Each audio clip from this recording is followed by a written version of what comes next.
The Talkin Wrasslin podcast, where potting is real.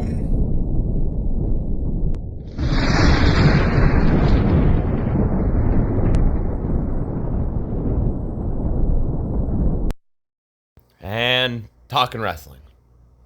Yeah? Yep. We're talking now? And wrestling. We're wrestling. Yep, ready? Lock Ready? up. Come on, lock up, boys. Oh, I thought we were gonna... Anyway, All right. hello, Talkin Wrasslin. This is the 75th installment of Talkin Wrasslin. Mm-hmm. Welcome to Talkin Wrasslin, where we're going to talk wrestling. Mm-hmm. I'm Dylan. Mm-hmm. That's Lyssie. I'm Lyssie. Hello. Hello. Say hello, Lyssie. Hello, Lyssie. Okay, hi.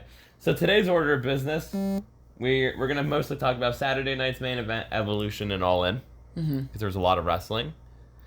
And then there will be a bonus episode that will be dropping after this episode that we did with Bryce from Tapped Out to Pro Wrestling.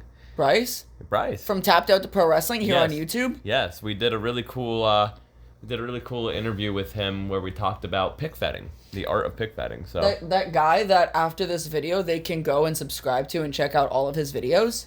unfortunately, Wow. I didn't know that we got Bryce. yeah, we somehow did. That's crazy. I paid him a lot of money to be on the pod. Ain't he supposed to be paying us? No, he's a lawyer, remember? Oh, yeah, that's right. He's a greasy lawyer. That's so true. He's a greasy lawyer. Anyway, Mr. Host, do your job. how was your week, listen? Pretty good. I will say, I'm just gonna say this now, right out the gate. Sorry. My voice, my throat really hurts. So I'm sorry if I sound a little funny. I know that, like, as per my medication, my throat is going to be hurting and my voice is going to be getting lower to begin with. But, like, I did a lot of talking today. I started my new job this week, and well, I did talk a lot at Starbucks. I talk more being in retail.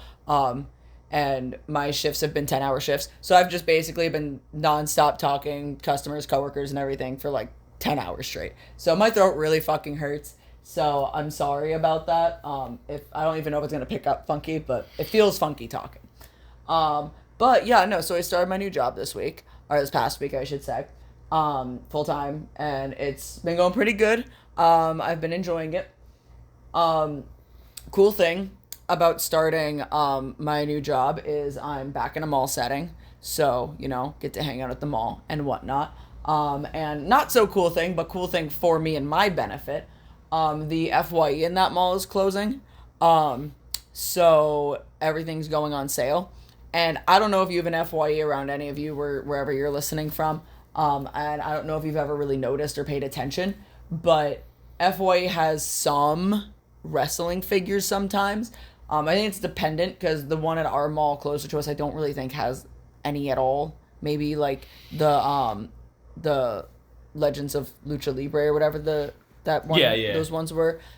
Maybe those ones. But a couple months ago, when me and Dylan were at this mall before I started working there, we were searching around and I saw the Seth Rollins Ultimate that I've been wanting forever. It's the one with the black tights and like the rainbowy stripes on it. It's my favorite gear. My favorite fucking gear that Seth Rollins has ever had. But I didn't want to spend the fucking money on it, which sucks. It was the only time I've ever seen it in person. Fast forward to the FYE's closing, and I was like, fuck, I wonder if they still have that. So I beelined over to where it was, and it was 40% off. So I got myself the Seth Rollins Ultimate for 40% off. Sorry, Bryce, because it was literally the day after you were hanging out here with us that I bought it. I don't know. Does he have it? Do you know? I do not know if he has that Well, one. Bryce, I know you'll be listening to this, so comment down below. I do not care if you're at work. Comment right now. Tell the customers to hold on. I think I sent it to him. Oh, did you? I think I saw it. Oh, okay. Well, I got it. If you don't have it, next time you're in, you can come see it. I don't know if I'm going to take it out of the box or not because the box is a little fucked up. To me, it's a little fucked up. Dylan thinks the box is in great condition. Yeah, just fucking open the box. But there's like a smudge on it that like looks like it was like sticker residue that I can't really get off. The bottom of the box is a little banged up. So it's It's not in the best condition, but I do like keeping my figures in box. So right now it's hanging out. It's hanging out with my Kenny, because I'm debating on if I'm going to hang it up, where I'm gonna hang it up, how I'm gonna hang it up.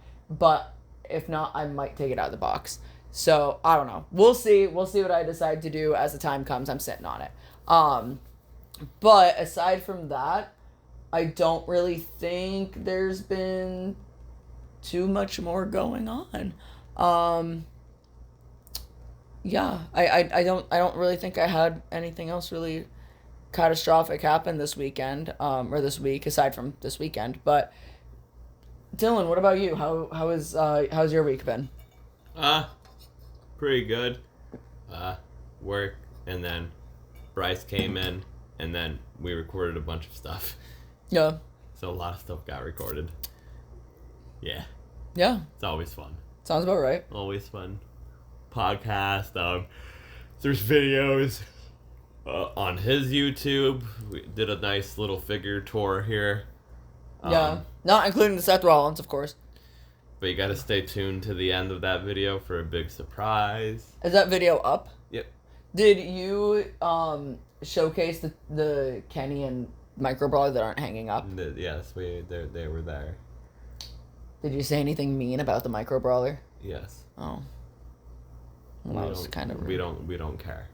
Okay. We don't care. No. Dylan doesn't care about my fucking figures ever. At any given point, Dylan doesn't give a fuck about my figures. Well, some of it got cut out too because of Bryce's phone getting overheated. Yeah. So Bryce had to edit in a bunch of stuff. Fun fact. But yeah, we did that. Recorded stuff, a lot of stuff that'll be coming out in the future. So hell yeah. Yeah. Gotta love it. You can also go watch DCW Out for Blood 3, Song Rape or Song Grade right now. It's available on YouTube. Mm-hmm. DCW Extreme. Yep. Out for Blood 3, baby. Juggalo Jesus, IJB, Tyler Davis, Triple Threat. Hell yeah. So watch that. Yeah. And follow the journey of Juggalo Jesus that he's on. Because he's on some magic journey. He sure is. Anyway, I guess we can get into the wrestling stuff. I need a hot tea. We don't have tea, do we? We do not have God tea. damn, what a fucking shame. Let's get into the wrestling. Why not, huh? The wrestling. So just a quick couple of things. This is kind of me. Like we're just gonna quickly talk about, like, no, we're not gonna really go in depth here, but like the differences of WWE and AEW fan base really quick, because like, how does this make sense? Make this sense for me, Lyssie. So like it's all big hype and all that when Big AJ is gonna compete in a match, but Jelly Roll competing in a match, that is shitty, horrible, god awful. So here's my thing, right? How does this make sense when they're both fucking celebrities? So I know the Jelly Roll stuff started a little bit before, I believe, what actually ended up getting announced. Which yeah. It started because he was making an appearance on SmackDown. Yeah, and I don't think that we should be upset about Jelly Roll getting involved in wrestling, because he's one of the biggest musicians of current day right now. Jelly Roll's fucking massive. You know what I mean? Yeah.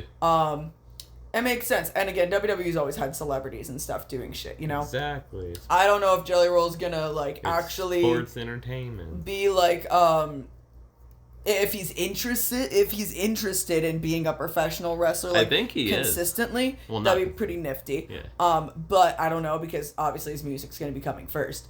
So I'm not sure about all that. But, I understand more of the viewpoint as to people being upset with what match got announced with Jelly Roll and who he's with, because yeah, I'm kind of pissed off about that. Oh yeah, the fucking people that the match is random. It's Jelly Roll and Randy Orton versus Drew McIntyre and Logan Paul, which, okay, I was not expecting any of that, but you could look at it this way of these main event guys and Logan Paul get a Jelly Roll rub But also, Jelly Roll gets a rub from 2 main event guys and Logan Paul.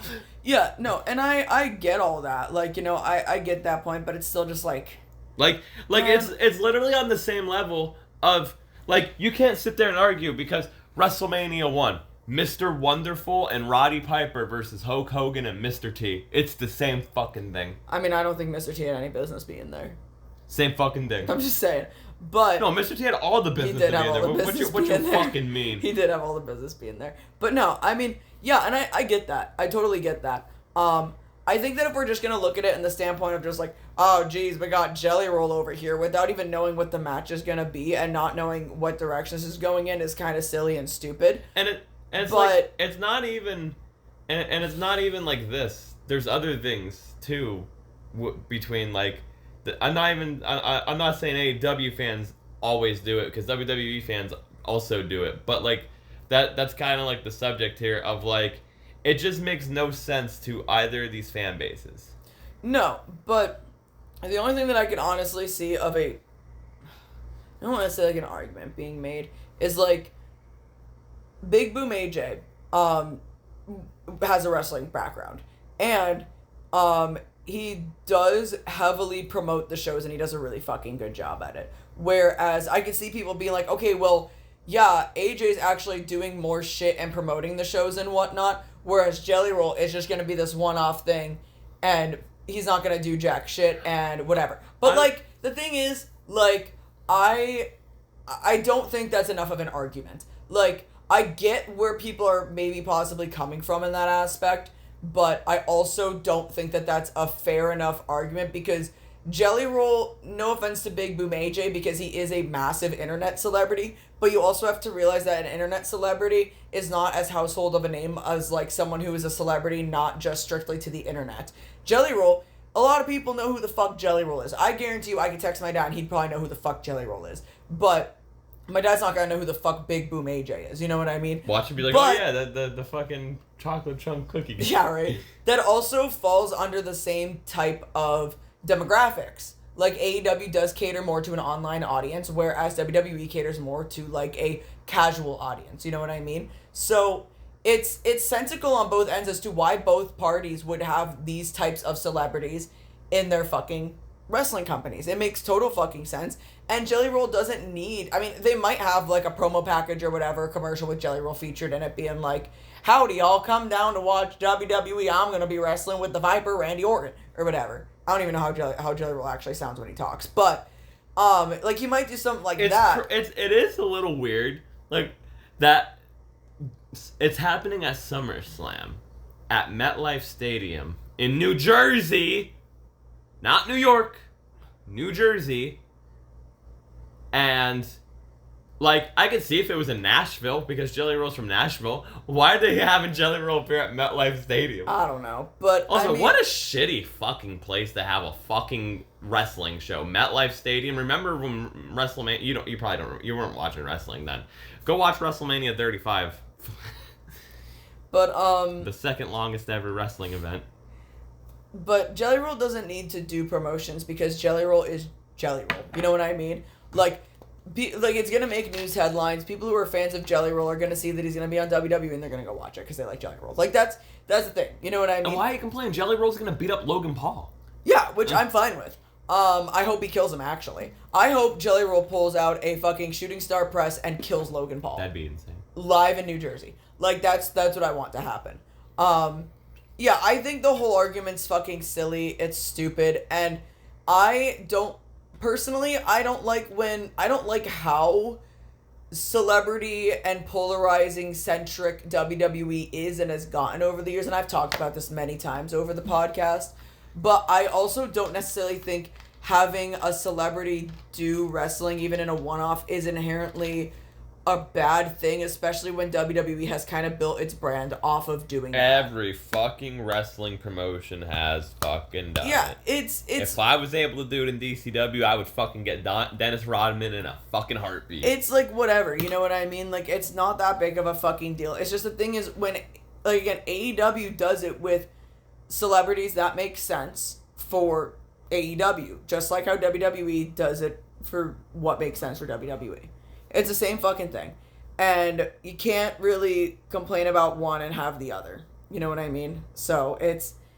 I get it. You could flip the script and say, I guarantee you all the WWE fans are like, oh, they got the fucking Costco guys on fucking AEW. Well, yeah, that's why. They got that chocolate chunk cookie guy on fucking... Yeah, he's got a wrestling background. And that makes fucking sense for AEW to have an internet celebrity with a fucking wrestling background.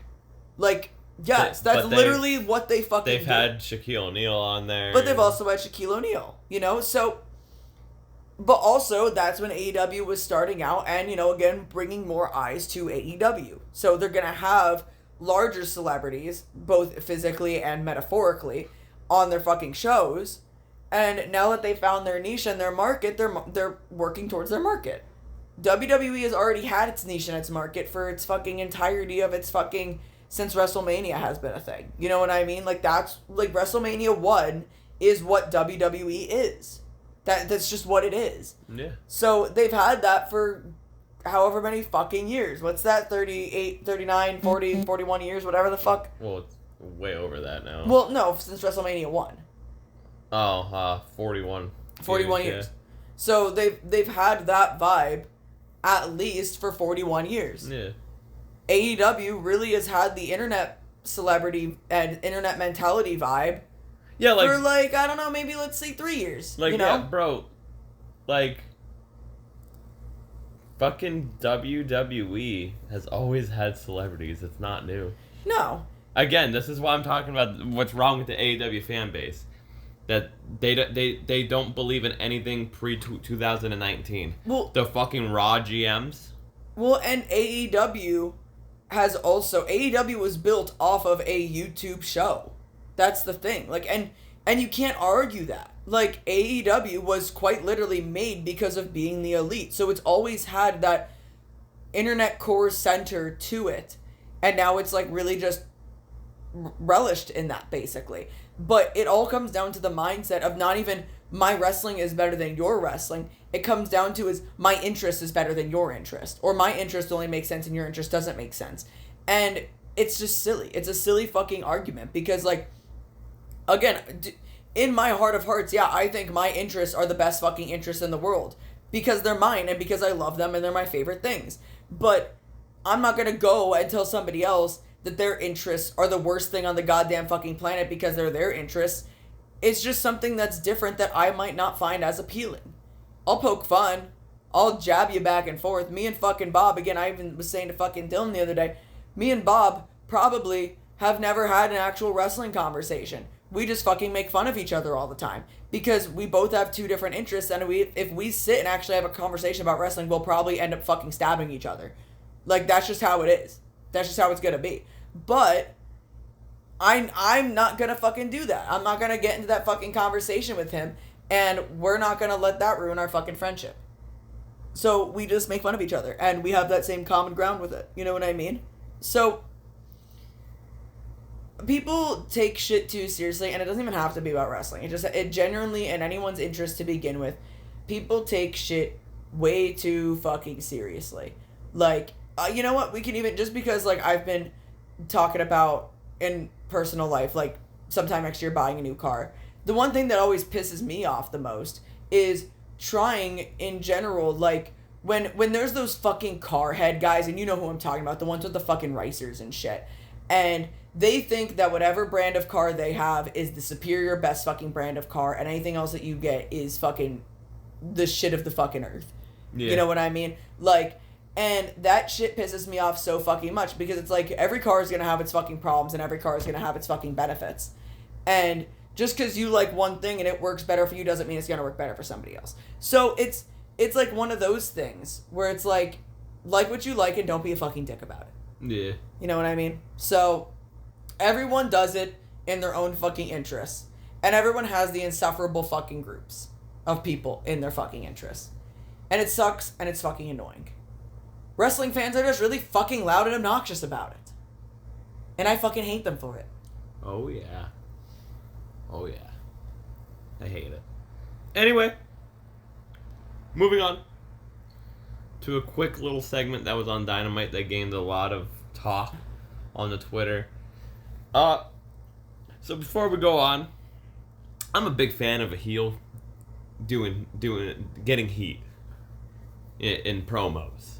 It's no secret.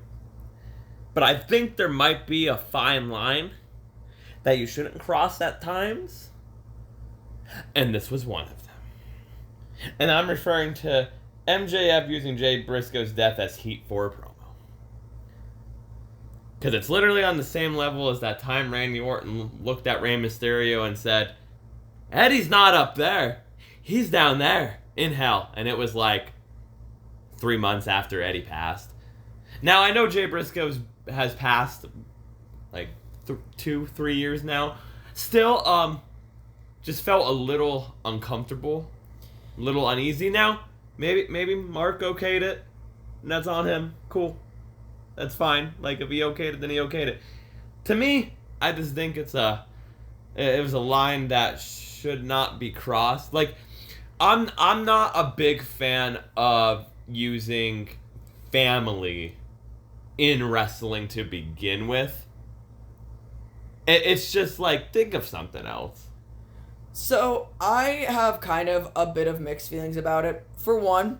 But, like, I'm sorry. I think it's the way it's what he said. Well, let me explain. Well, let me tell the viewing audience what he said. MJF looked at Mark Briscoe dead in the eyes and said, it should have been you in that accident. Or, like, he said something like, yeah, like, Jay wishes it was you or something. I think he said something along the lines of, like, Jay is probably rolling in his grave, and if he could come down and see you right now, he would say that he wishes it was you that got killed in the accident or whatever. Yeah.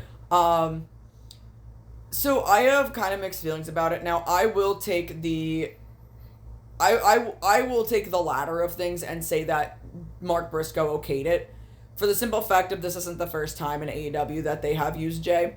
And I will say that I think that, honestly, Chris Jericho using Jay Briscoe's death against Mark Briscoe was worse. Yeah. That too. Because I will say I actually forgot about that. At the least, I think, because MJF did state in the promo, I will never say anything bad about your brother. Your brother is an absolute legend.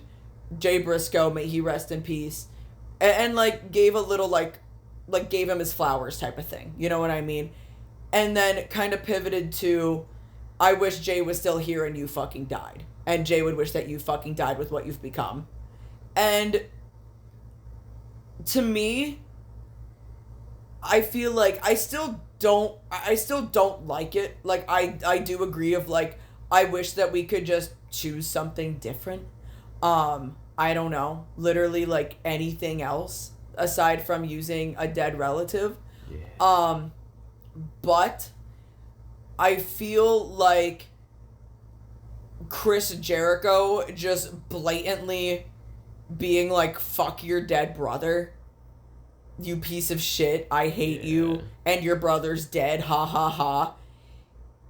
But then also, really, you can, and I'm sorry to throw this out there, you could really fucking sit here and say, well, then Christian Cage's entire character arc is trash. It's such a touchy thing. Because the thing is, I'm sorry, it was really fucking funny when Christian was like, you wanted me to be your father figure, Jack, but you already have a father, but your father's dead. That's fucking funny. I'm sorry. Really, and I don't know if it's just because the way that Christian does it is just like, your father's dead. And like, that's really it. It's not like, it's not trying to like dig in the fucking knife. It's just like, yeah, he's dead. That's like, you could look it up on Google.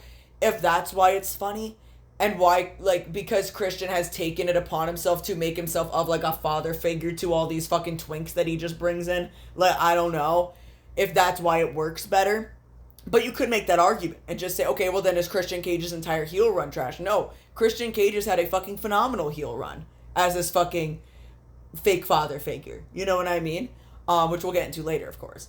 But I think it's just one of those things where it's the way that you do it and the way that you say it. I think MJF's was better than Chris Jericho's, but I still think it kind of didn't hit the mark the right way. And I think that when you're talking about dead relatives, it either needs to be really fucking funny or it needs to be a little uncomfortable. And I think he just made it a little too uncomfortable. Yeah. I think that's kind of where it, like, teetered on the line for me personally. But again, at the end of the day, I think because this isn't the first time we've talked about Jay being deceased, that Mark probably okayed this. And yeah, that's also one of the things where I'm like, I don't necessarily feel as gross about it as I should, because I have enough faith that Mark Briscoe's okay with this, and with the fact that MJF has said numerous times that he's really wanted to work with Mark Briscoe. Yeah. I don't think he would just go off script and fuck on him. Well, I'm not saying he went off script. I'm just saying, like, goddamn. Yeah, no, I don't think that this was something malicious. I think this was something well talked over. Yeah. So that's why I'm like, okay.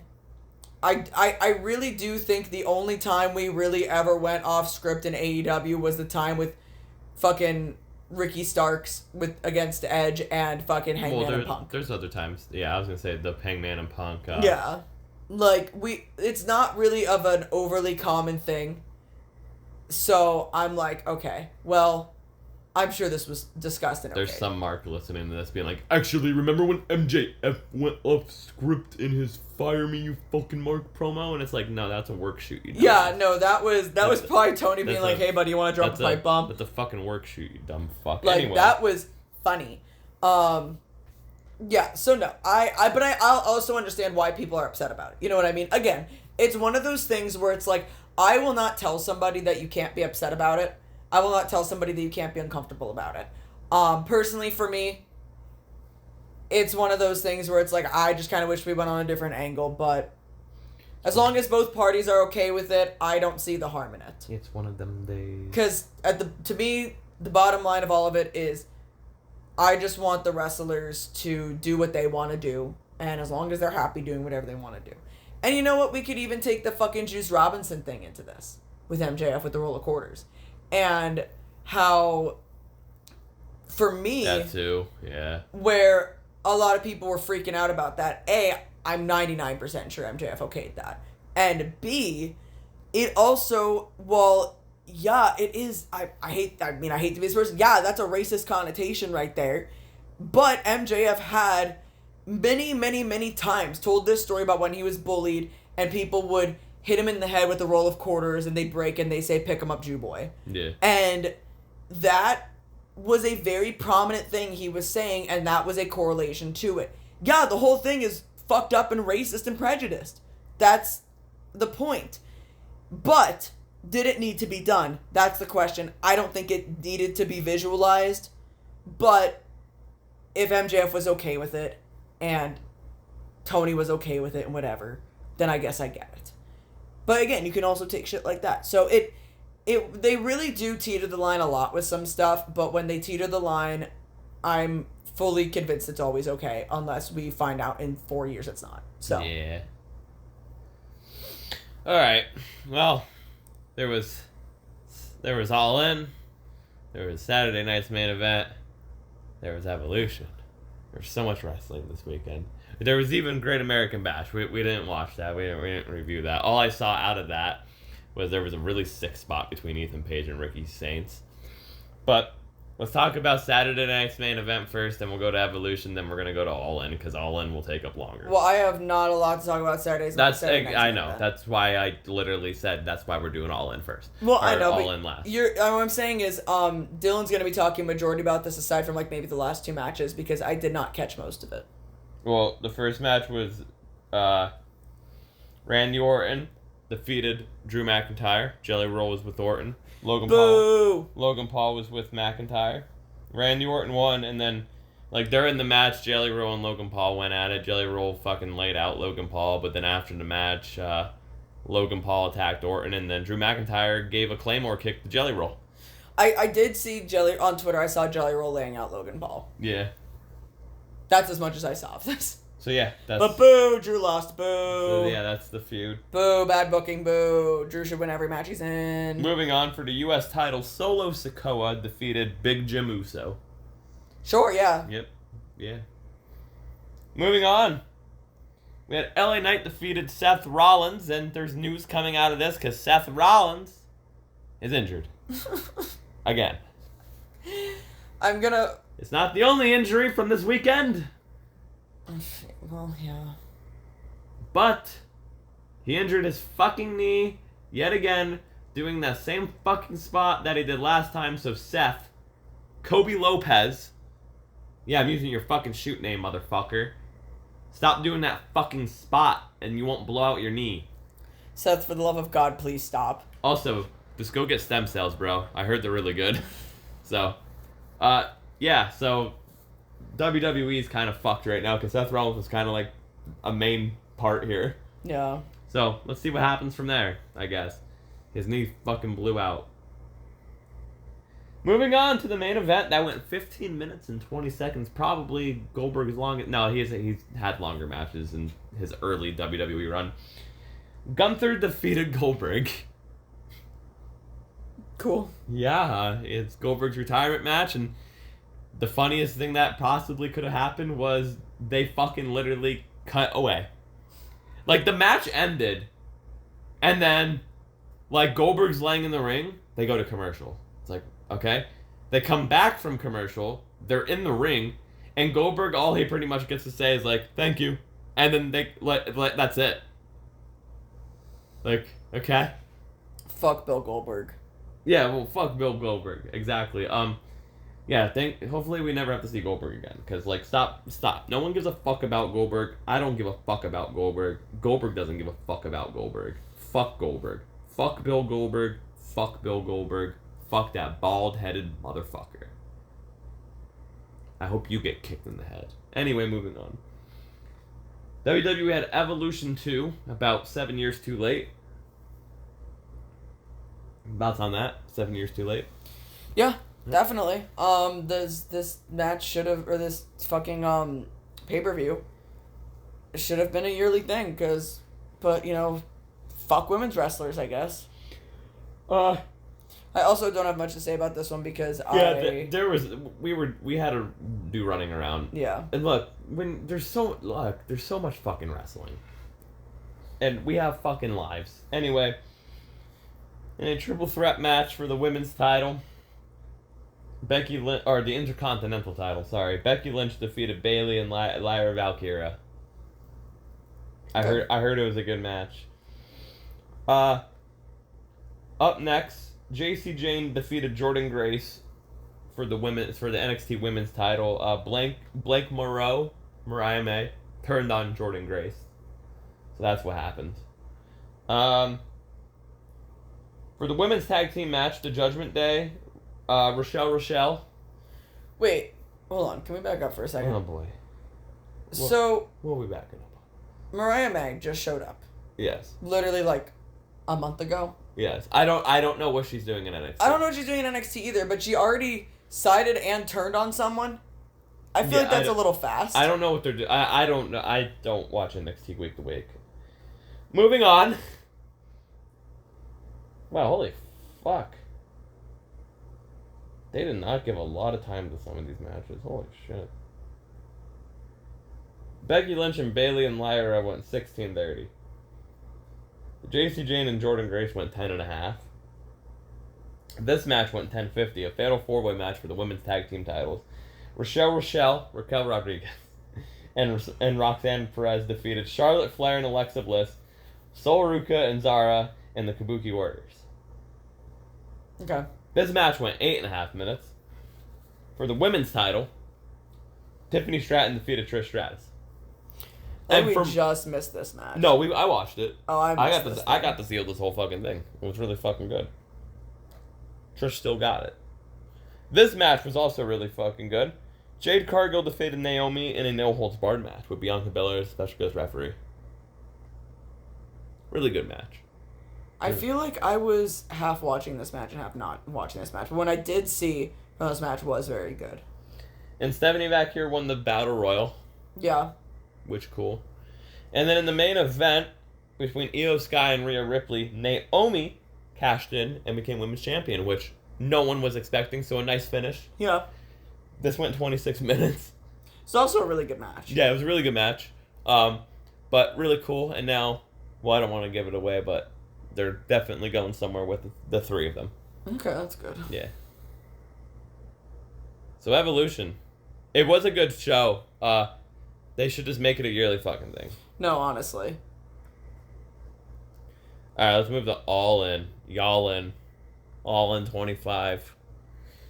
From Globe Life Field in Arlington, Texas. 29,000 people. AEW. This show was 8 hours long. It was so nice, I will just say this. In having a middle of the day pay-per-view, I did not mind that this match was this pay-per-view was 8 hours long. And I'm going to get my complaints out of the way. There are some matches that went too long, and there are some matches that went too short. Yeah. But I agree. The thing is, I say it all the time, not every match needs to be a 25-minute banger. I remember when finishers ended matches as well.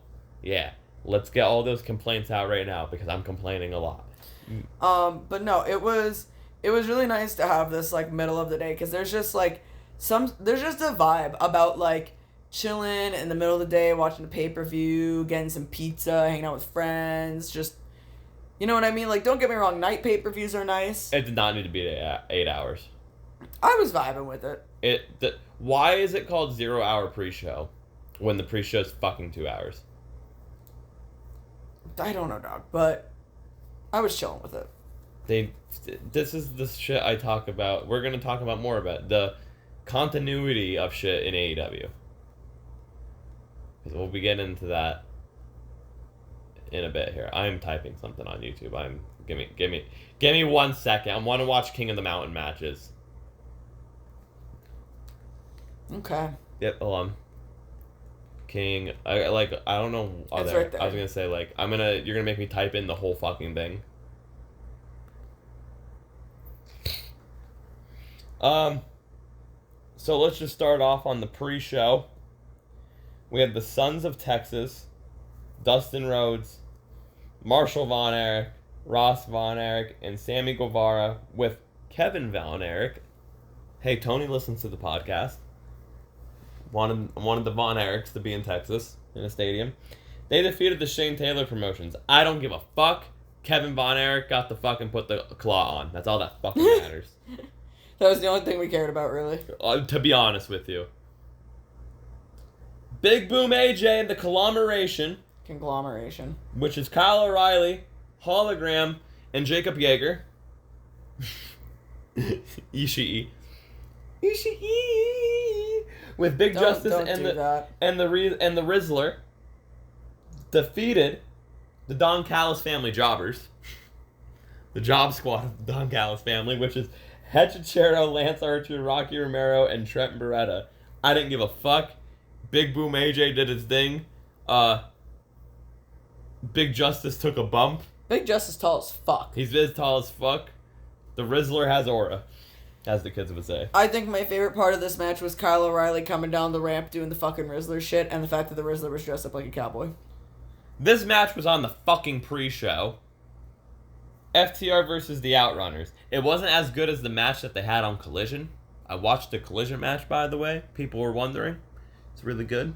Collision match was better. This one was good too. FTR cheated. I'm digging the FTR just Outrunners. Fell off the thing. Outrunners feud. But also, the Outrunners had Newport gear on. Yes. They had Newport gear. Motherfucking Newports. Anyway, now we're to the main card. We're 2 hours in. The first match, which is technically the fourth match. The Ops defended the Trios titles against the Death Riders. Shibata, Hobbs, and Samoa Joe defeated Claudio, Wheeler Useless, and Gabe Kidd. You know, you literally don't need to fucking talk like Jim Cornette in every single fucking... Wheeler Useless. Anyway. Yeah, talk about your opinions on Wheeler Yuta that you were talking about. I don't like him. Exactly. So I don't like him. I'm just saying, come up with your own nicknames. Don't just copy Cornette. No, Wheeler Useless is funny. I'm sorry. Wheeler, you need a haircut? He does need a fucking haircut. That's even better. No, Wheeler Useless is fucking better because he's fucking useless. Yeah, so they kind of did like a story-long thing here. Yeah, because at first we weren't sure why this match was coming. Yeah, this match technically should not have opened. Like, if you're looking at the card, this should have not opened the show. No. But it makes sense as to why it did later on. Yeah, because the Death Riders attack the Ops afterwards, and Joe dies. Yeah. But Joe's gonna kill you. Joe's gonna get killed. More so. He doesn't get taken out with a neck brace. No. But someone else does later on. The next match was the Casino Gauntlet for a future AEW World Championship match. MJF won. Juice Robinson came back. Grow your beard back. Please, for the love of God, grow your beard back. It tells me the participants down here. You had Mark Briscoe, MJF. You had Ricochet, Bandito, Takeshita, Mystico, which his entrance literally stopped the whole fucking match. Which is great. I love that shit. Josh Alexander, Anthony Bowens, Roderick Strong, Big Bad Brody King, Juice Robinson, Kota Ibushi, the Beast Mordos, and Max Caster. Yeah. Yeah. I like the Casino Gauntlets. It's fun. It's always cool. fun. It is cool. So, moving on. Originally scheduled was the TNT title match between Adam Cole and Kyle Fletcher. On the pre-show, they just randomly were like, here's this fatal four-way because Adam Cole is not medically cleared. We're like, what? So, just follow me here. The fatal four-way is now Dustin Rhodes and Sammy Guevara pulling double duty because they're in this match. Daniel Garcia's in this match, and Kyle Fletcher is still in this match. Now, they let Adam Cole come out beforehand. And man, it was very sad. Yeah. It was very sad.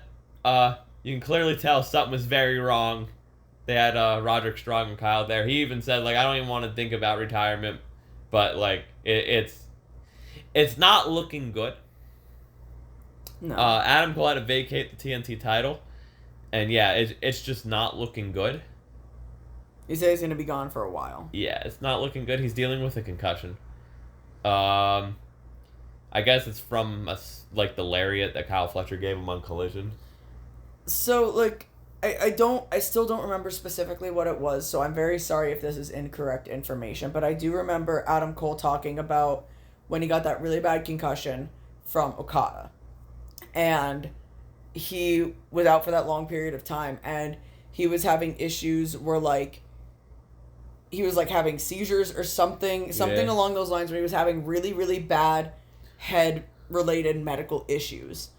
And I'm worried, and I'm sure he also has, like, you know, more definitive information on it that is not my business, but I'm worried it's kind of along the lines of the same thing.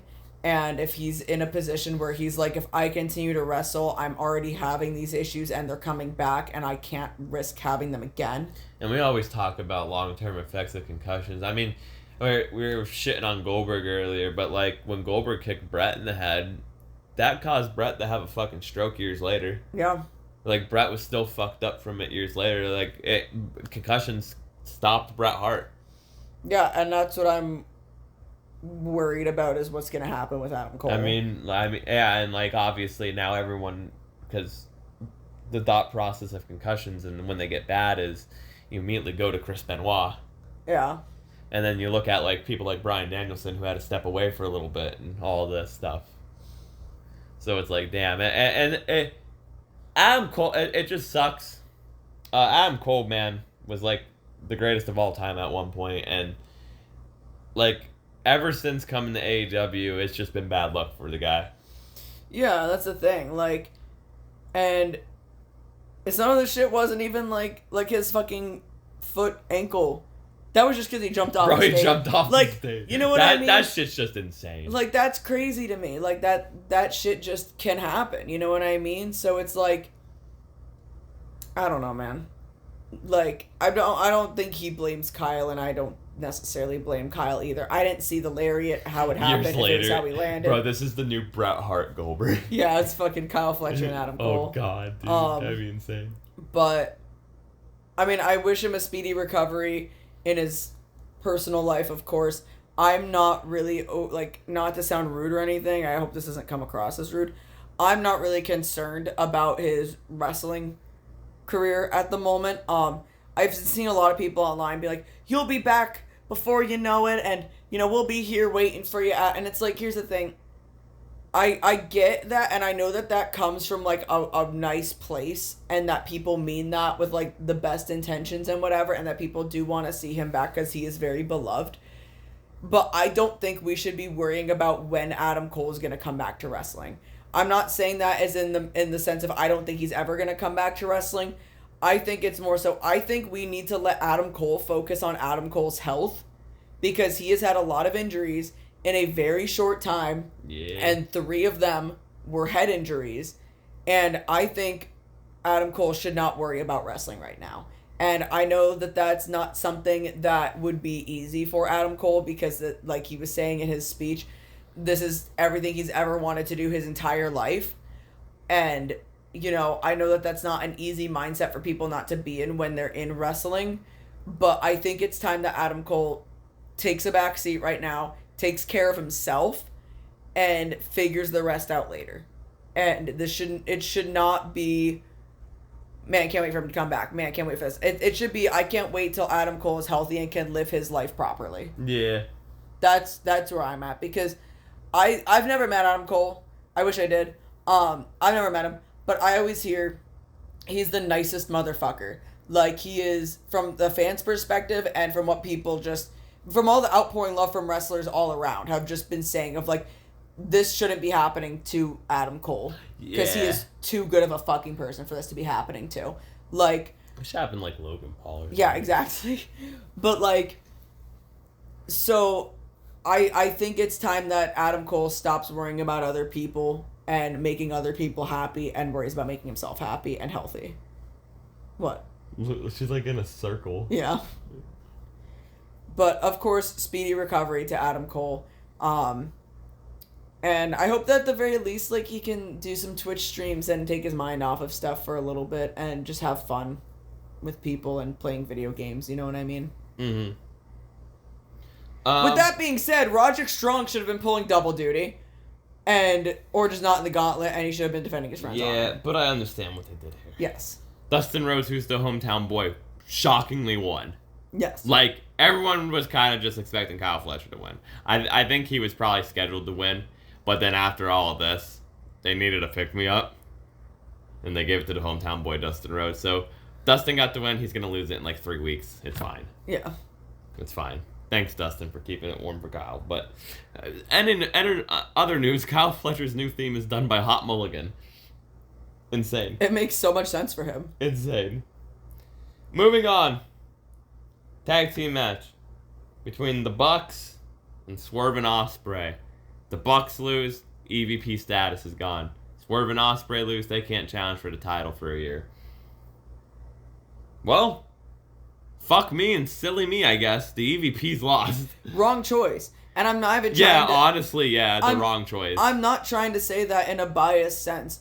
There was more like, stories. Where the fuck do you go now? There was more storylines to go, and maybe the Bucks are going to prove me wrong, but there was more storylines to go with the Bucks keeping their EVP status and Swerve and Swerve and Ospreay losing. I like the concept of Swerve and Ospreay not being able to chase the belt for a whole year.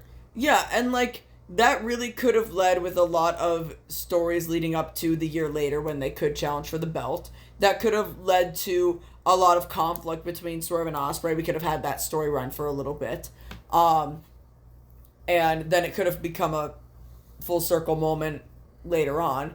But we also had, and I don't know, the Bucks do like to keep their soap opera storylines. So I can see the Bucks losing everything and like going back to Kenny and trying to rekindle, and going back to Hangman and trying to rekindle and being told to fuck off. I can see that being a thing, but it would have made more sense of having the EVPs still as the EVPs and going and revisiting this story with Kenny and Coda. Like, so I don't understand. They could have revisited something with Hangman at some point too, but more so Kenny, because there's a very large story still there with Kenny. So I don't know where we're going from here. I have faith in the Bucks continuing a storyline. Maybe it's gonna, I don't know. We'll see later on. But I have faith in the Bucks figuring something out. I don't have so much faith in the booking of Ospreay and Swerve. More so Swerve. I think Ospreay's gonna be fine, but Swerve I'm a little worried about. But we'll see. We'll see. I don't know. Maybe there's something that's gonna shock us. I don't know. But I do think that this was the wrong choice. I don't think Swerve and Ospreay needed to win. Yeah. What do you think of the match? Great match. Fantastic match. Remember when finishers ended the matches? Do not care. Because it was a good match though. When you tell me the Young Bucks versus Swerve Strickland versus and Will Ospreay, I'm expecting PWG indie bullshit. Well, that's what it was. Exactly. That's what I'm expecting, and that's exactly what I got. Swerve came out to his indie theme, sung by JoJo. Yeah. With fireflies in the background. With fireflies. Which was really cool. And Will Ospreay has this weird obsession with Assassin's Creed. He has stated he's autistic, and it is probably his autistic interest. And we just have to leave it at that. We have to love Will Ospreay for his really love of dead franchises. Yeah, he really loves Assassin's Creed. He really does. And you know what, man, I get it. But, yeah, no, the match overall was great. Fantastic match. EVPs came out on a fucking boat. Founding Fathers. They still can be the Founding Fathers. They probably still will be the Founding Fathers because that's just the thing. And maybe, I don't know, maybe they're going on this fucking Founding Fathers vibe instead of the EVPs, and like, we need to somehow figure out how we're going to be the Founding Fathers and not the EVPs. Don't know. But, don't know what they're going to call the BTE trigger now, because they're not EVPs anymore. Founding Fathers trigger. They still called it the EVP trigger though later on in the show. They did, but I don't know. I mean, I don't know. But yeah, no, the match overall was really good. Really good. Exactly what I expected from them. Fun match. But there was one thing that started to stress me out a little bit during this pay-per-view. I had a really, like, my stomach was in a knot the entire pay-per-view for the main event. Well, yeah, don't and I'm not getting there yet. Don't talk about it yet because, like, I want to make it a point of, like, he's not mentioned until the very end because where the fuck is he? But anyway, moving on. Athena won the women's gauntlet, and thank God she did, but, like, very confused of what happens later on. But you had Chris Statlander, you had Megan Bain, you had Will Nightingale, you had Ty Mello, you had Thekla, Julia Hart, Queen Aminata, Mina Shirakawa, Athena, Thunder Rosa, Syuri, and Alex Windsor, and Sky Blue was also there, not officially in the match, but was in the fucking... It was fucking stupid. It took me out of the fucking match. Athena won. Moving on. Well, hold on. No. I don't want to move on just yet from this. Because later on the media scrum, apparently Athena said that she is now full-time in AEW. Good. So, thank fucking God it's about goddamn fucking time. So, now we can move on. But I did just want to throw that in there because that's really exciting. A three-way tag team match for the AEW tag team titles. The Hurt Syndicate defeated Jet Speed and the Patriarchy. No one gave a fuck about this match. All we gave a fuck about was the ending, because it honestly just happened out of nowhere, to be honest with you. And that was Nick Wayne, the Patriarchy, turned on Christian, and then fucking as Christian is about to fucking die, Edge comes out, does his whole fucking entrance, gets in the ring, and he definitely thought that this was so fucking great. But looking back on it, it was fucking corny. He gets up, he looks at Christian because he saves him, and we know the history, and he goes, "Go find yourself." Like, okay, my favorite thing about... Like, here's the thing that I have to think about of Adam Copeland. Honestly, since returning to wrestling, even back in WWE, because I'll even say it with the fucking Judgment Day initially, The way that I look at Adam Copeland now is your uncle who used to be goth, but is just kind of like a little cringe Facebook goth uncle that shares the skeleton memes with the guns and shit and thinks that shit's really fucking hard. But, like, overall, like, you still love him, but he's kind of a little, like, dated. Nah, bro, Cope saw the young talent in Nick Wayne getting over and showed up within 2 minutes. I think Copeland gives the vibe of a dated goth uncle, but I still love him for it. And I don't know, like... No, dude, he's not, like, goth uncle. He's literally, like... heavy metal dad. Yeah. Divorced dad rock. No, not even divorced dad rock, bro. He's you can't even say like Rob Zombie is fucking divorced dad rock. Like that's true. Like he's into like Rob Zombie, Metallica. Yeah. Like he's not into like the butt rock. That's true. Like he's like, bro, these bands that were the shit in the 80s and 90s, like when I had the fucking long banging hair, yeah, now if he grew a mustache, like the beard, like the little goatee right here, you know what I'm talking about? Yes. He would look like James Hetfield from Metallica. Like he has the haircut. I love Edge Adam Copeland a lot. And again, just as I've been saying this whole time, I'm just letting him do his fucking thing. He's retiring with Christian. We know it's coming soon, especially now. Oh, also FTR was there helping with the beatdown, and I'm happy that Edge is back and that they're doing this because this is definitely the end. Yeah. And all I wanted from Edge to come back to, like, all I wanted from Edge coming to AEW was literally Edge and Christian lore. Yeah. So here I am, Edge and Christian lore. And we're going to get Edge and Christian versus FTR. That's what I fucking wanted. I wish the Hardys were still here, but it's okay. Yeah, and also, I do just want to rewind a tiny bit. You don't pay attention to AEW as much as I do. So I'm not going to... I disagree with you in saying that Nick Wayne turning on Christian was out of nowhere.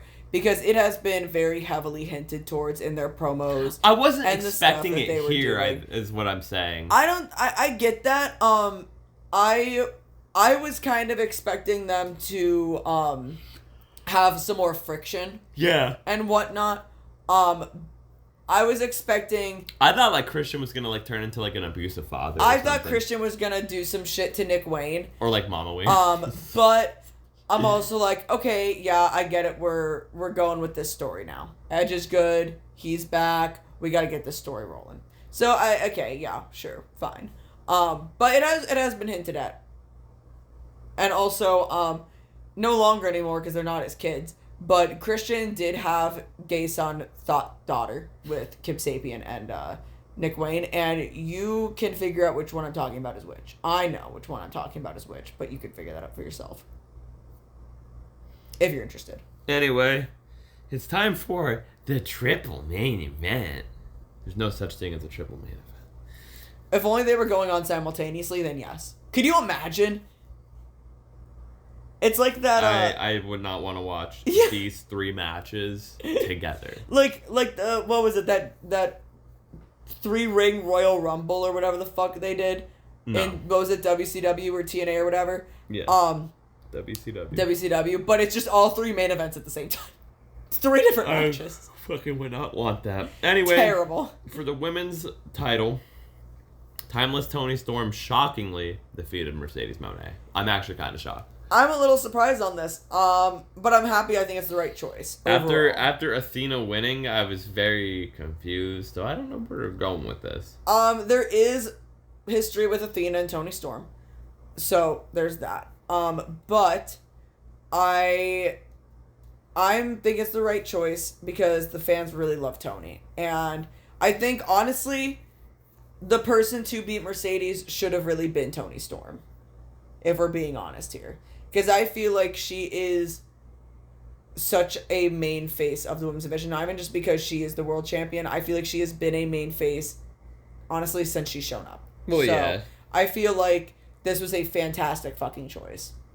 And it was a good match. Honestly, it was a good match. So, good on them. Moving on.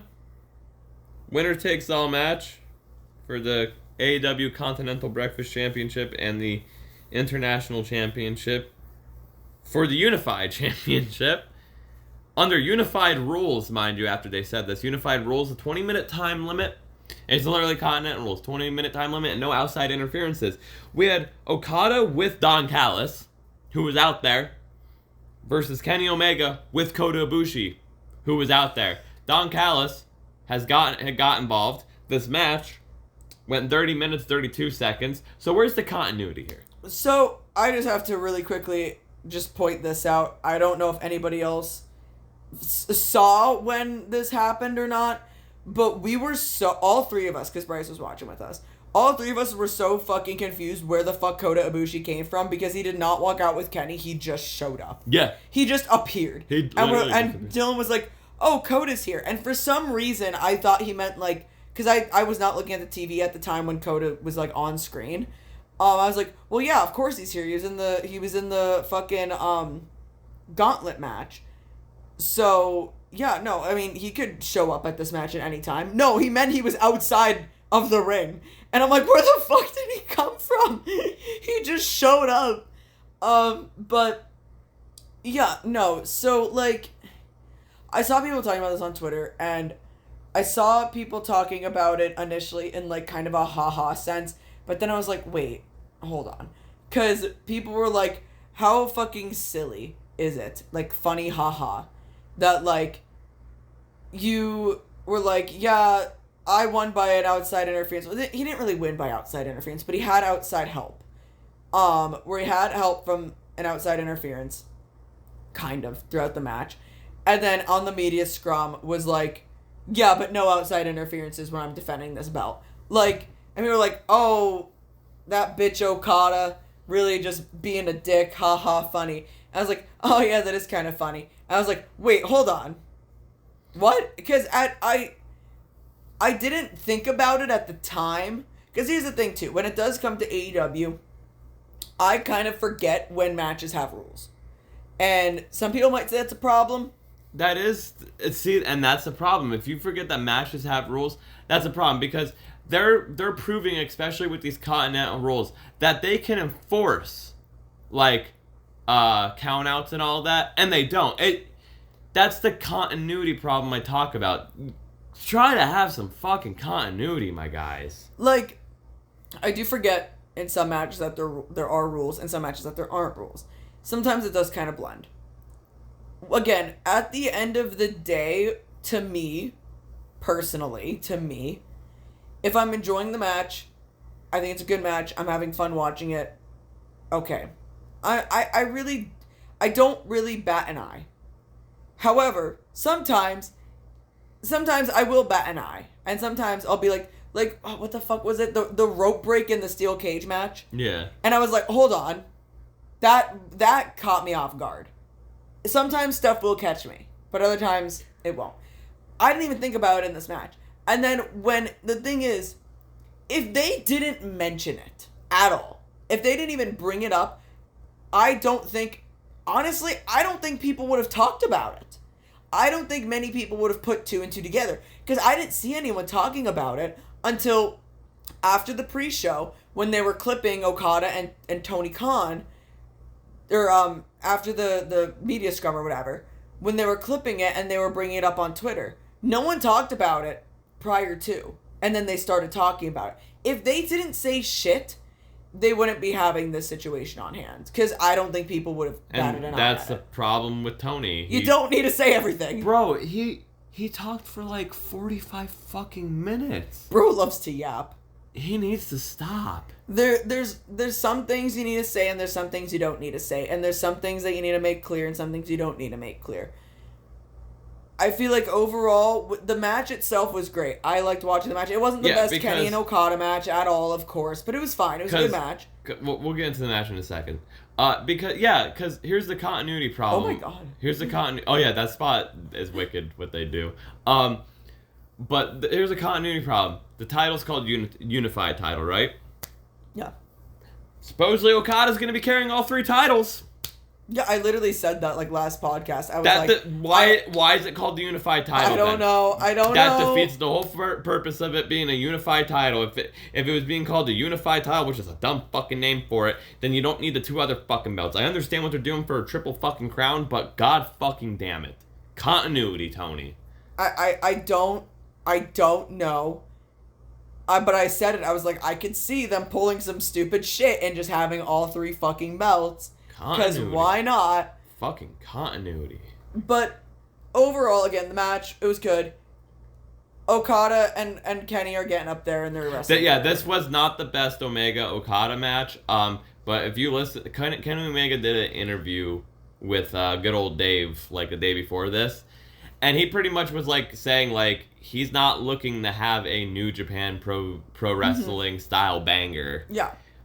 Because they're fucking up there in age. Yeah, and I was talking to Mark about this because Mark saw the little bit of end of Tony and Tony and Mercedes, Kenny and Okada, and he saw the main event, and he was like, I was saying like, oh yeah, Kenny and Okada was pretty good. Definitely not the New Japan stuff, but it was still a good match. And he was like, I figured they had better matches in New Japan because I was like, there's no way that like. This is what they were hyping up so much that everyone was hyped about. And it was like, yeah, no, they're not gonna do New Japan shit in America. They're not. And to be honest with you, like, if you like, I knew that you knew. Yeah. Bryce knew, like watching it, like this was not gonna be the best Okada Omega match, but it was still good. Yeah, they still did a great job. They still had a fantastic match. But I do think that it was the wrong outcome. And, well, not only do I think it was the wrong outcome, I think that if this is the outcome we were going for, there needed to be, especially if outside interference was allowed, there needed to be a certain something that happened that didn't. And the gut feeling started getting worse. And the knots started getting tighter. Because, Okada was bad. If you Kenny Omega winning would have made the main event thing going in worse.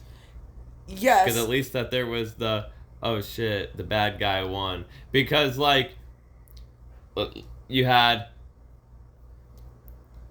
the Ops defeat the Death Riders earlier on. Mm-hmm. But the Death Riders beat them up and killed Samoa Joe.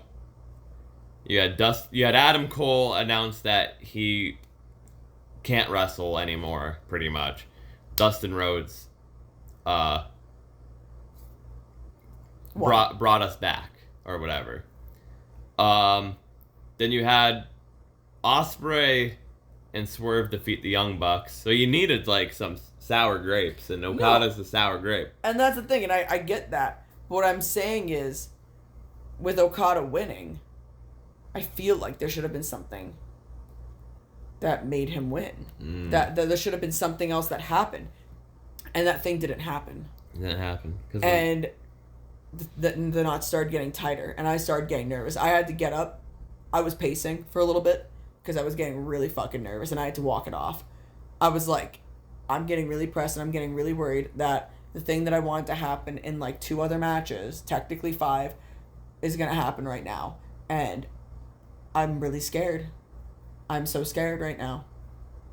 Okay, anyway. And we go into the main event. Moving on, main event, Texas Death Match for the AEW World Championship. It is Jon Moxley defending against Hangman Adam Page, and let's just get it right out of the way before we break down this match. They did the right thing. War is over. They did the right fucking thing. At least Tony did the right thing there. Hangman won, and Mox tapped instead of passing out or the count of 10, so I'll take it. I will say, I was seeing it online a lot. I do like how Mox... He sold it like a motherfucker. He did. So I'll give the motherfucker his goddamn flowers. He sold that motherfucker. And a lot of people were saying, you know what, I'll give Mox the flowers. I will not give him the flowers on the Reign of Terror now. No. I'm sorry, I'm but not. They're like, I'll give him the flowers because that is how he should have went out. No one around to help him, and a coward. Yes. That is how he should have went out. Well, yeah, now the fall of Death Riders can be your cult leader is not who you thought he was. Yep. That's the fall of the Death Riders. And now we can actually have a compelling story with them. Yeah. For once. Well, I don't know how fucking compelling it will be. But anyway. Yeah, so, like, they just started bleeding, like, 5 minutes into this match. Honestly, best bet. Yeah, Hangman pulled out well, Hangman came out with the babyface theme. Oh, yeah, I popped. I stood up, popped. John Moxley came out in a truck. So that was cool. Mm-hmm. Claudio was always driving. They got forks. There was blood. There was barbed wire. All that there was missing was explosives in the kitchen sink. And Jack Barry. There's the first mention of Jack Barry. Because where the fuck is Jack Barry? Anyway, moving on. We're keeping this going. It's Bloodline rules. Because it's the Elite versus the Shield. So they got to do Bloodline rules, bro. So they had 9,000 run-ins, of course. AEW does the run-ins better because you don't need to play a theme song for a run-in. Although I am just saying how it would have hit like crack if we did hear Bryan Danielson showed up. What a fucking nerd. You know, WWE told him to not do the yes chant. And he does the yes chant. The second he's in the ring. But he was doing it as Blue Panther. Yeah, that wasn't Bryan Danielson. But he did do it after he unmasked. He did do it after. He's such a little shithead. Cody Rhodes taught him how to lie. He did. He's such a Lying's little shithead. fun. I love him so much. But yeah, Bryan Danielson showed up. Makes sense. Mm-hmm. Darby Allin, never grow a beard. It's so bad. It's bad. He came down from the rafters. It took him at least 30 minutes to get down there Bro, because he was so way down. high up. That was a long way down. Who else came out? The Bucks. The Bucks came out. Then Ospreay. He died. They don't put a neck brace on Samoa Joe, but they put a neck brace on Will Ospreay. But you know, the Bucks came out. The Bucks came out. And it was buck hunting season. Yeah. So someone else had to come out. And Swerve came out. And he hit them with the chain. And then he threw the chain at Hangman and was like, use this. And then Hangman used it. And then he hung John Moxley. And then Swerve looked at him and was like, see you around, Space Cowboy. And then Hangman opens the brief. Good reference. Yeah. And then Hangman opened. That's where the reference is from. Well, Swerve said that. Well, he didn't say see you, Space Cowboy. He said see you around, Cowboy. Yeah, but the reference is see you, Space Cowboy. Cowboy Sneep Snop is a good fucking reference. But yeah, then Hangman opened the briefcase and it still had the Bryan Danielson plates on it. Nice touch. Mm-hmm. Nice fucking touch because it just shows that Mox just fucking threw that belt in the briefcase the minute he got it, and that's how long it's been. 273 fucking days. 272 days too long. It felt like a Roman Reigns ring. It really did. It felt like fucking 4 years, bro. Yeah, honestly, just give it 5 stars, Dave. If you don't give it 5 stars, fuck you. Much like Hangman, I don't have the words to express how fucking happy I am that Hangman is. Like, I've been talking about since the beginning of this podcast that I want Hangman to have a proper reign. And I am so fucking happy that he has the chance to have another reign. Like, not even just talking about Death Rider's story, because, yeah, I think it makes sense that Hangman is the one to beat them. That makes sense after the 2 years of the character development and the trials that Hangman has gone through. Yes, it makes sense. But personally, just for me, like, overall Hangman having another title reign, because here's the thing, right? And I was thinking about this like earlier today about how I think Hangman's going to hold the title for a year, right? And I think he's going to lose it at All In next year to Ospreay, which initially was my thought process going into this of Swerve and Ospreay weren't going to be able to challenge for the belt for a year. They were going to challenge for it at All In. They were going to have a 3-way, and Ospreay was going to win. But I think maybe it's going to fall to a 1-on-1. Maybe it'll fall to a 3-way still. I don't know. I think Ospreay's winning it. And I don't mean this in, like, a disrespectful or rude way. But I think if that's how this goes, it would be really on character for Hangman and his story overall, but how when Hangman lost the belt to Punk, technically what the thought process, I'm assuming from Tony, was that Hangman was going to be giving the belt to Punk, who was going to be the face of the company. He was going to be the baby face of the company. He was going to be the guy of the company. And I think it's going to be really full circle if in a year Hangman loses it to Ospreay in England and essentially passes that to the face of the company. Because Ospreay is one of the big faces of the company. He is. Oh, yeah. And he's the baby face. Everyone fucking loves him. He's kind of on par with Hangman. And I think that would be the delivery of the title with Hangman that it should have been. Because obviously we saw what happened with Punk. And I think this is the proper way to do it. Now, granted, I don't want to think about Hangman losing the belt because I want Hangman to hold it for the rest of his life. I want him to die with the title. But I think that would be really fucking cool. And I think he deserves to have a good reign and to pass it over to somebody who is going to properly carry the company. Personally. Max Caster. Davin J. Rollins. Matt Jackson. Davin J. Rollins. But no, the match was fantastic. And now that we're a couple days removed. Now. Where in the fuck is Jack Perry? No, like for real, where is Jack Perry? I don't know. He's alive. It would have made total sense for him to show up anywhere on the show. He could have showed up. The Gauntlet, the Bucks match, this match, the Trios match. He could the Kenny match. The Kenny match, fuck, man.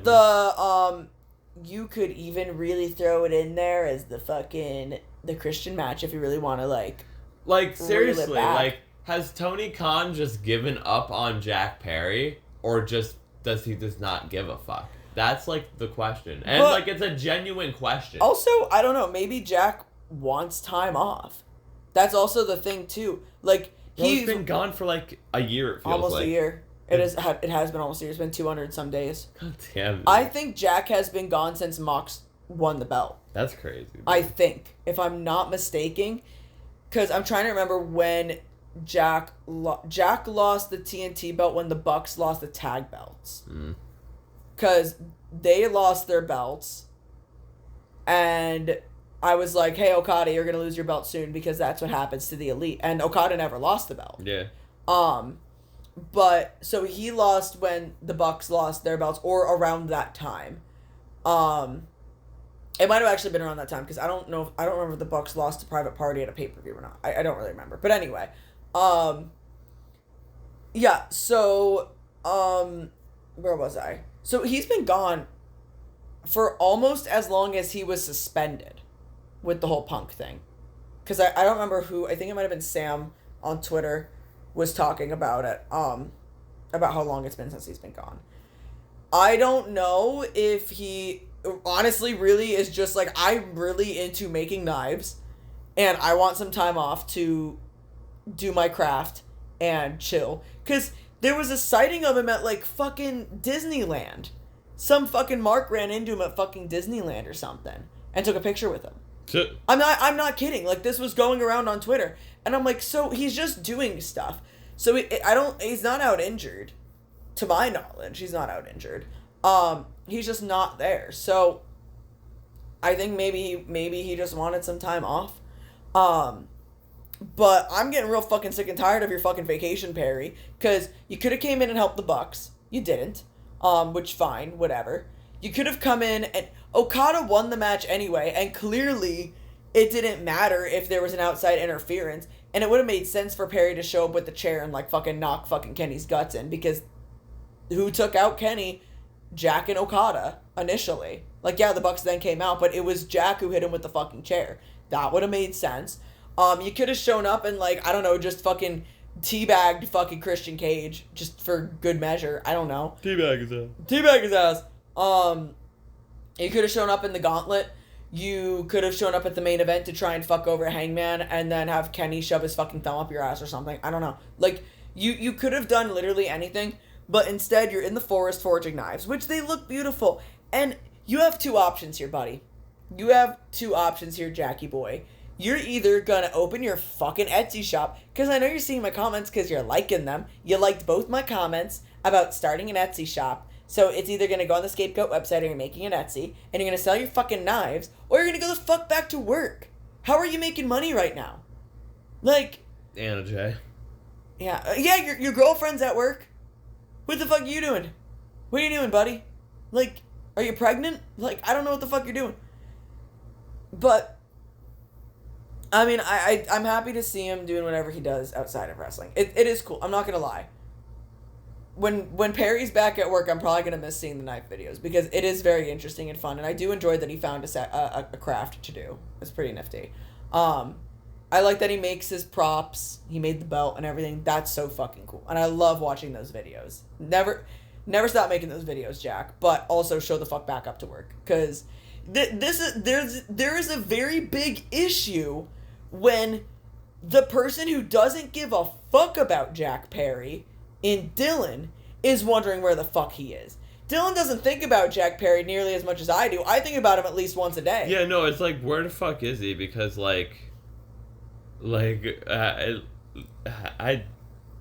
stupid, man. I don't know. But there's an issue. Because Dylan's thinking about him, and Dylan doesn't want to think about him. Dylan hears enough about him. He doesn't want him to just be in his brain thinking about him. Yeah. He wants to think about your dad instead. He wants to be thinking about Luke Perry as much as I think about Jack Perry. So yeah.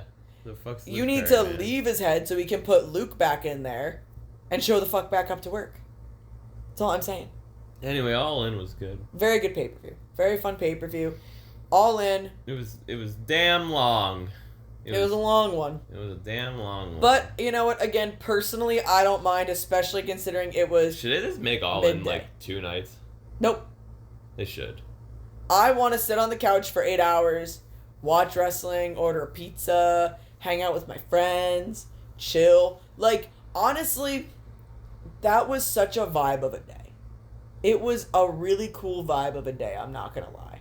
I loved it. I enjoyed it. I'm just saying, call me a fucking mark, call me a fucking loser, call me whatever the fuck you want.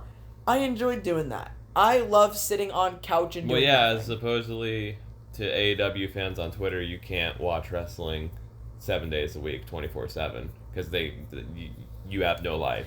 If I Fuck was... you, AEW fans. I hate AEW fans, bro. That's the reason why I shit on AEW. If I was retired or won the fucking lottery and was able to live my life without working, I would have my fucking ass on this goddamn couch with wrestling on the TV and be doing some fucking painting or some whatever, some drawing, whatever. That would be my fucking life, man. That's all I want to fucking do in this life. You want to sit here and be like, you don't have any other hobbies? You don't have a fucking life? I don't want a fucking life, dog. Like, I'll go to wrestling shows and I'll go on like little trips here and there. But do you know what I want to do with my life?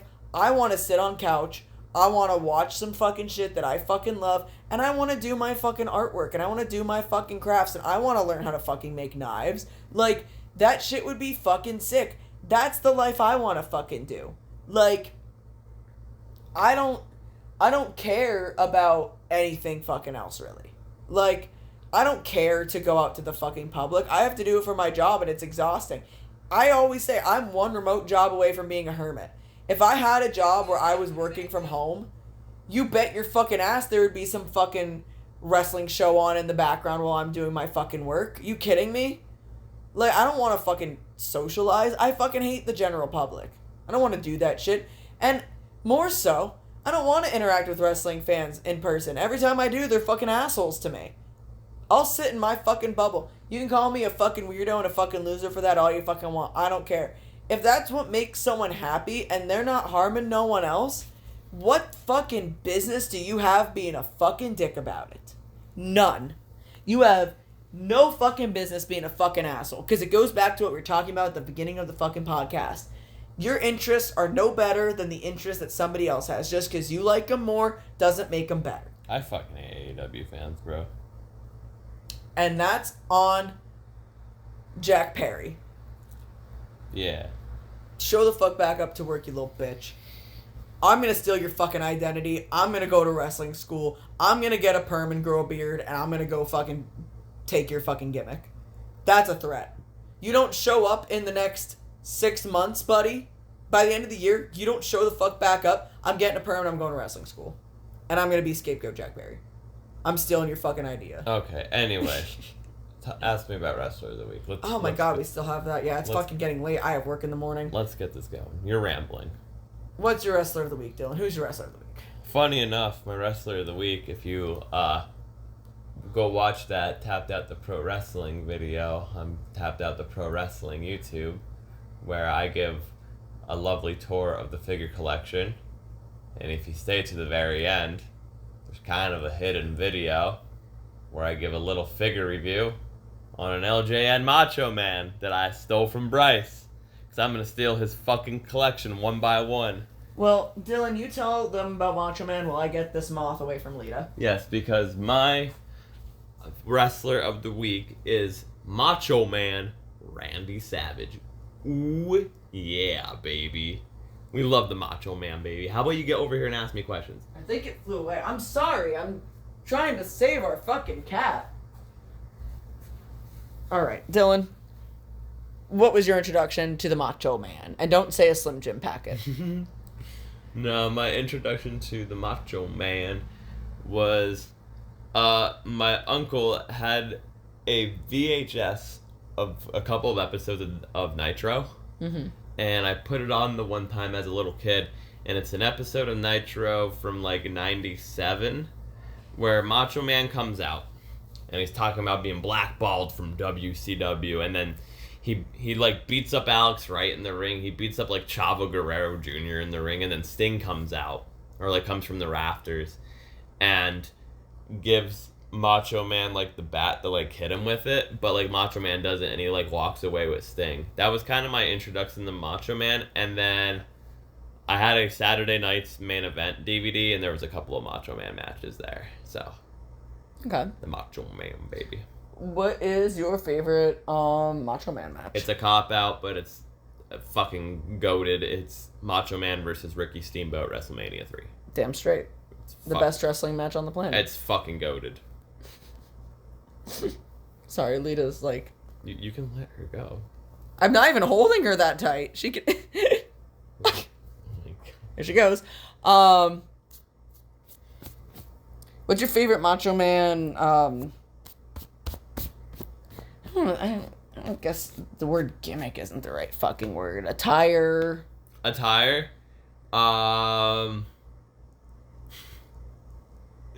Whatever the fuck he was wearing in, like, WCW 2000. Where he was, like, hanging out with Gorgeous George and shit like that. And he's, like, balding.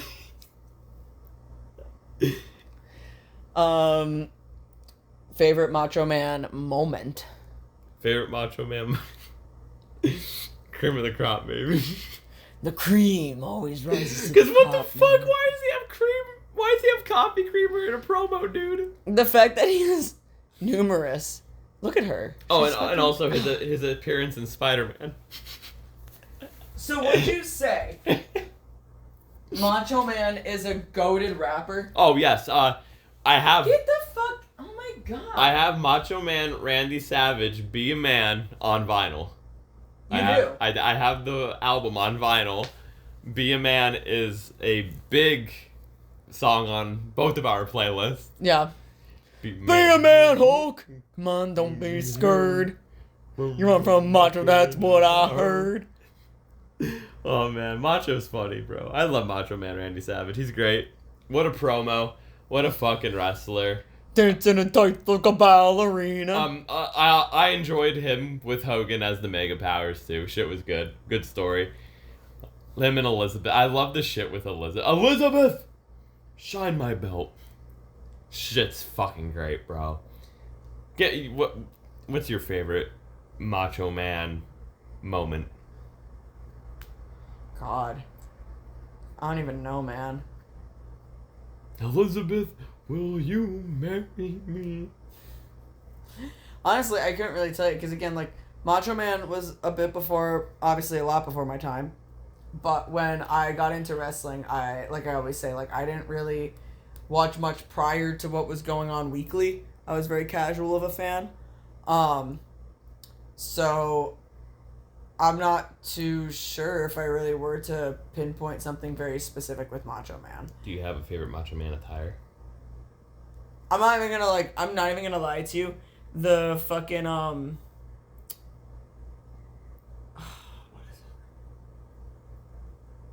it's like is it the Slim Jim attire, the yellow and the red one? Yeah. Or was that or was that Pretty something much, that was with Hogan? I mean, like, pretty much, yeah. Just fucking great. Like, whenever I see that Slim Jim fucking Macho Man figure, I want it so fucking bad, dude.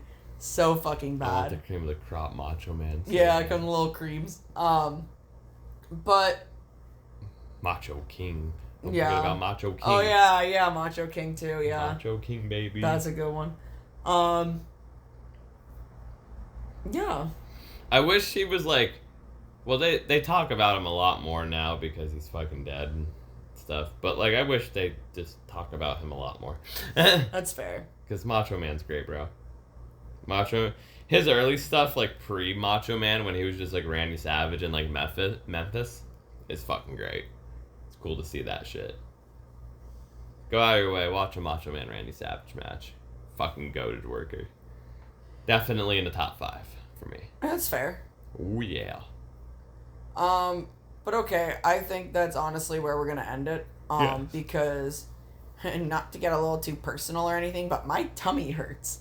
And it started hurting out of nowhere. So. Well, also an hour and a half, and it actually took up an hour and a half, so that's cool. That's not too bad. What time is it? It's like midnight. Yeah, it's midnight. Oh, jeez, yeah, I gotta get to bed anyway. It's 12:10. Well, thank you guys so much for listening and watching. If you like this video, make sure to actually like it. Hit that little like button down there. Like, share, subscribe. Send out to your friends, family, and people who enjoy Macho Man and people who are wondering where Jack Perry is. Make sure to hit that notification bell so you don't miss an upload because our upload schedule is going to be fucking wacky with my new fucking work schedule.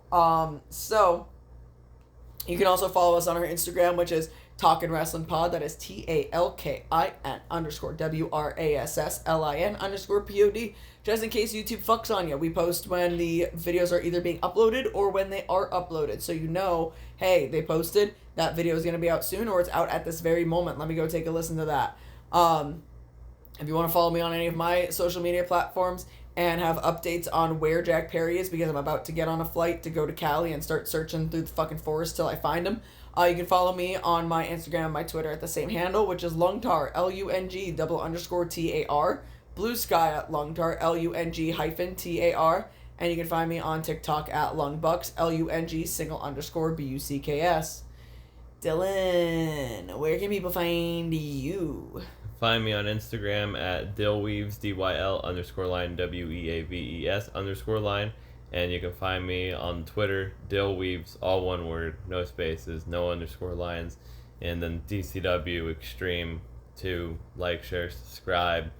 Tapped Out the Pro Wrestling, like, share, subscribe. Yeah, and I let you hit the end of the video. Make sure to go check out Bryce. And like, share, subscribe, Talkin Wrasslin. Like, share, subscribe, Talking Music. Hit the notification bells. Like, share, subscribe. All and you know what? While we're at it, go like, share, subscribe to Wrestling with Regret. Yeah, Brian Zane, baby. Go give Brian Zane some Brian love. Zane. Fuck it. Yeah, Brian Zane. And you know, while we're at it, go watch the newest episode of JCW Lunacy. Yeah. And you know what? While we're at it, go check out the very, really good podcast. Has nothing to do with wrestling at all. I've just been listening to it every single day on my way to work. So, yeah, go check out some fucking Curtis Connor because he needs our fucking help. Yes. All right, guys.